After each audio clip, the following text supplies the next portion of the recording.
పెరుగు మంచిదా మజ్జిగ మంచిదా అంటే చాలామంది మజ్జిగే మంచిది, పెరుగు అంత మంచిది కాదు అంటుంటారు. పూర్వం రోజుల్లో వారికి మజ్జిగ మంచిదని నేను చెప్తా. ఎందుకంటే ఇంట్లో 15-20 మంది 30 మంది ఉండేవారు, ఉమ్మడి కుటుంబాలు. మరి చివరికి అన్నంలో పెరుగు వేసుకోవాలంటే ఒక్కొక్కరికి ఇంతంత పెరుగు వేసుకోవాలి, ఇంతంత అన్నం కదా, అంతంత పెరుగు అంటే 20-30 మందికి ఎట్లా వస్తుంది? అందుకని ఆ రోజుల్లో మంది ఎక్కువ కాబట్టి పల్చగా చేసుకున్న మజ్జిగ సమాధానం చెప్పేవి. కాబట్టి ఆ రోజులకి కరెక్ట్ మజ్జిగ. కానీ ఈ రోజులకి మజ్జిగ అవసరం లేదు.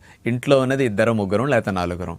అలాంటప్పుడు పెరుగు తోడు పెట్టుకుని ఒక కప్పు పెరుగు భోజనంలో వాడుకుంటే నీళ్లు వెళ్లకుండా చిక్కటి పెరుగు వెళుతుంది. కొద్ది పెరుగు వాడుకోండి, అన్ని నీళ్లు కలిపితే పొట్ట నీళ్లతో ఫిల్ అవటం తప్ప లాభం ఏముంటుందండి? అందుకని మజ్జిగ కంటే ఈ రోజుల్లో తక్కువ పెరుగు వాడుకోవటం మంచిదని ఉద్యోగ వ్యాపారస్తులకి అందరికీ ఇది శ్రేయస్కరమని నేను చెప్తూ ఉంటాను.